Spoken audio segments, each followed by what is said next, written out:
यार हो रहा है ये नहीं। चलो यार चलो। ठीक है, शुरू करें। जी सर। सबसे पहले आप सभी को मकर संक्रांति की हार्दिक शुभकामनाएं और सभी जम्मू वासियों को मकर संक्रांति की जम्मू पुलिस की तरफ से हार्दिक शुभकामनाएं।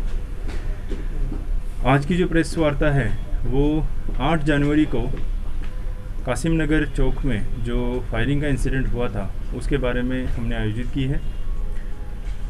आप सभी लोग जानते हैं 8 जनवरी को हमारे पास Parvinder Singh alias Lucky son of Harpal Singh satellite colony भटिंडी के रहने वाले, इनकी तरफ से एक शिकायत आई थी जिसमें ये बताया गया था कि शाम के 5-5:15 बजे के आसपास कासिम नगर चौक में उनके ऊपर जानलेवा हमला किया गया और हमले के दौरान उनके ऊपर फायरिंग भी हुई, जिसमें गाड़ी स्कॉर्पियो जिसका नंबर है JK02 CD 7999, ये उस गाड़ी की भी तोड़फोड़ हुई थी और साथ ही साथ हवा में 2 राउंड्स फायर होने की सूचना हमें मिली थी।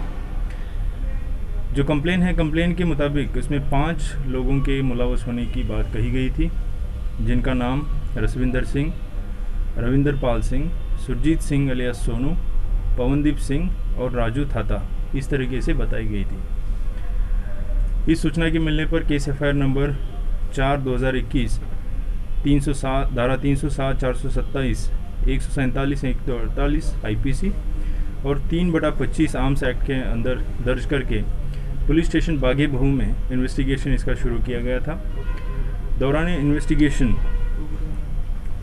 इन लोगों की उस इंसिडेंट में पाए जाने की वजह से 9 तारीख को, मतलब दूसरे दिन, इसमें से पहला जो अक्यूज़्ड है रविंदर पाल सिंह, उसको, उसके बाद अमरजीत सिंह अलियास राजू थाता सन ऑफ स्वरण सिंह जो चट्ठा का रहने वाला है, उसको 11 तारीख को, और जो बाकी इसमें अक्यूज़ थे जिसमें सुरजीत सिंह अलियास सोनू, रसविंदर सिंह और पवनदीप, इन 3 लोगों को ठंडी खुई से 13 तारीख को हमने गिरफ्तार किया है।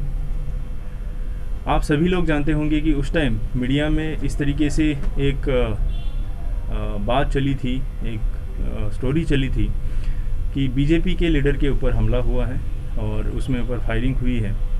बहुत सारे लोगों ने उसको टेरर एंगल के साथ भी जोड़ने की कोशिश की थी।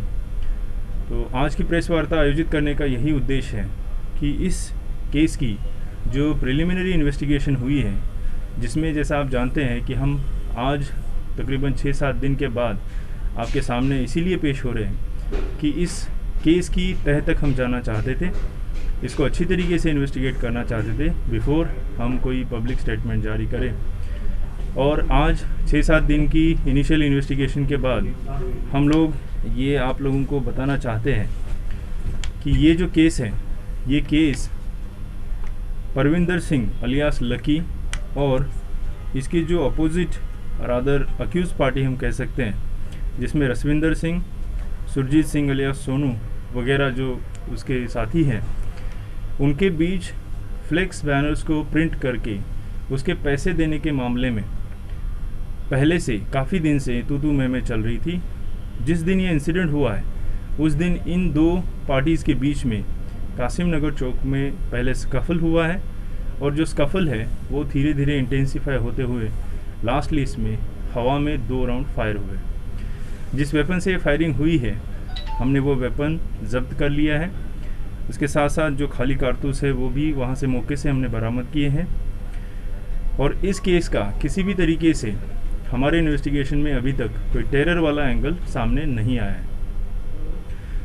जहाँ तक परविंदर सिंह अलियास लकी और उसके साथ होने वाले लोगों का ताल्लुक़ है, उनके साथ वहाँ पे उस टाइम कौन कौन था, इसको हम इसी केस की इन्वेस्टिगेशन में आगे देख रहे हैं। जो मेरिट्स पे हम कार्रवाई आगे करेंगे। ये ज़रूर आपको बताना चाहेंगे कि ये पैसे के लेन देन को लेके हुआ स्कफल है और इसके दूसरे कोई भी पहलू के साथ इसका कोई जोड़ जुड़ाव अभी तक हमारे सामने नहीं आया है। इस केस के बारे में अगर कोई सवाल है तो पूछ सकते हैं। सर, एक आदमी का पुराना क्रिमिनल रिकॉर्ड हमारे सामने आया है, क्योंकि हमारे पास सिर्फ जम्मू डिस्ट्रिक्ट का क्रिमिनल रिकॉर्ड है, हमने बाकी डिस्ट्रिक्टों से भी क्रिमिनल रिकॉर्ड इन लोगों के मंगवाए हैं। अगर किसी के भी खिलाफ पुराना और ज़्यादा क्रिमिनल रिकॉर्ड होगा तो हम उसको उसी तरीके से सख्त कार्रवाई की तरफ बढ़ेंगे। किसी और चीज़ में इन्वॉल्वमेंट, मार कुटाई या इसके अलावा भी कोई हो? जैसे मैंने कहा कि इसमें से एक आदमी के खिलाफ हमारे पास पहले से कुछ केसेस रजिस्टर्ड हैं, वो इसी तरीके के केसेस है जिसमें 341 मारपीट या 341 के साथ साथ 323 इस तरीके के मामले दर्ज हैं।